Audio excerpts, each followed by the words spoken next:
In 1885, a king privately owned a country, not as a monarch, not as a colonial administrator answerable to a parliament, as an owner, the way a person owns a house. The Congo Free State, a territory in Central Africa 76 times the size of Belgium, was the personal property of King Leopold II, registered in his name, operated for his profit, with no government oversight and no legal constraint except the ones he chose to impose on himself. For 23 years, he ran it as a rubber extraction operation. What happened inside it was hidden from the world for over a decade. When it finally came to light, it would become one of the most documented atrocities in modern history. This is the story of the Congo Free State. How one man acquired it, what he did inside it, and how the world found out. Leopold II became king of the Belgians in 1865. Belgium was small, prosperous, and had no colonial empire. Leopold wanted one. He spent decades lobbying, negotiating, and scheming for territory. In Asia, in Africa, wherever he could find land that European powers hadn't yet formally claimed. He was methodical, charming, and extraordinarily patient.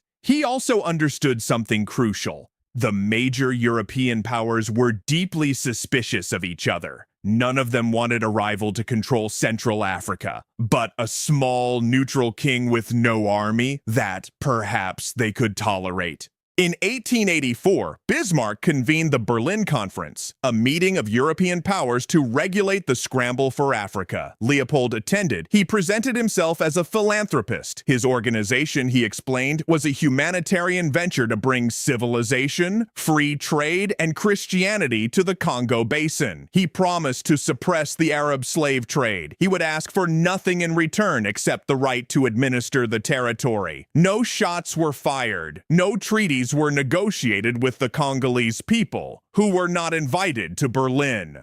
14 European nations signed the agreement. Leopold left the conference as the sovereign of a country the size of Western Europe.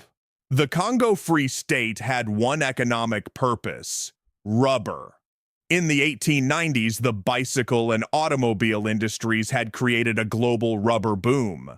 The Congo Basin contained vast forests of wild rubber vines. Leopold's administration devised a system to extract it. Every village in the Congo was assigned a rubber quota. Every adult male was required to spend a set number of days each month collecting rubber from the forest and delivering it to company stations. Failure to meet quota was punishable. The system required enforcement. Leopold's solution was the Force Publique, a paramilitary force of African soldiers commanded by European officers. Their job was to ensure the quotas were met. What quota enforcement looked like in practice: villages that failed to deliver were raided. Hostages, typically women, were taken and held until the men returned with rubber. Homes were burned. People who resisted were shot. The rubber flowed to Antwerp. The profits flowed to Leopold. He used them to build palaces, fund public works in Brussels, and purchase properties across Europe. Belgium celebrated its philanthropist king. Leopold never set foot in the Congo. He ran it entirely from Europe, through written orders and financial accounts as a business. He referred to it in his personal correspondence as "my Congo."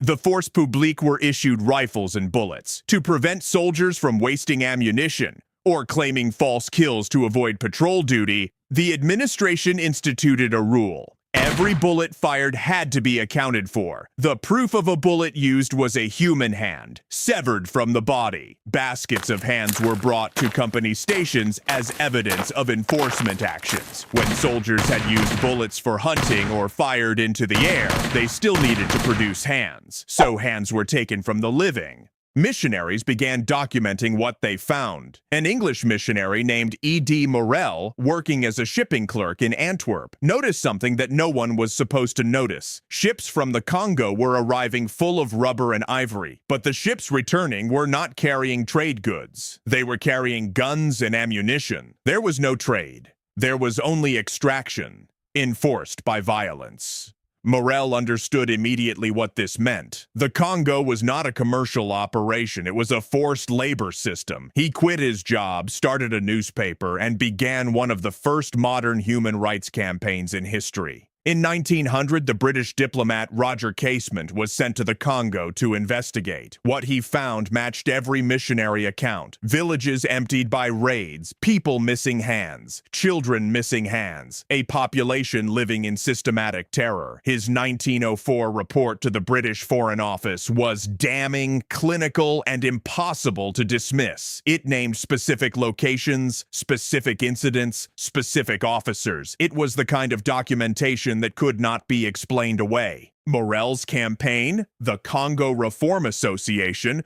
grew into an international movement. Mark Twain wrote a savage satirical pamphlet from Leopold's perspective.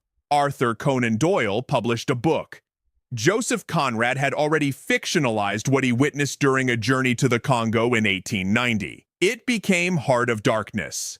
Leopold fought back. He hired public relations firms. He commissioned counter-reports. He invited journalists on carefully managed tours of selected regions. He donated money to universities. He argued that his critics were motivated by jealousy, anti-Belgian sentiment, or ignorance of conditions on the ground. For years it worked. Leopold was a king. He had resources, connections, and credibility. Morel was a shipping clerk with a newsletter, but the photographs were arriving. Missionaries were bringing photographs. In 1908, under sustained international pressure, the Belgian parliament forced Leopold to transfer ownership of the Congo to the Belgian state. He accepted, negotiating a substantial payment for himself in the process. He died in 1909, having never faced any legal consequence for what occurred in the Congo Free State. The death toll estimates range from 3 million to 15 million, depending on methodology. The most widely cited figure is 10 million, roughly half the Congo's entire population over the period. The causes were not only direct violence, they included famine caused by the disruption of food production, disease epidemics accelerated by population displacement, and a collapse in birth rates driven by terror and forced labor. Statues of Leopold II still stood in Belgian cities into the 21st century. Several were removed or vandalized during the global reckoning with colonial history in 2020. The debate in Belgium over how to remember him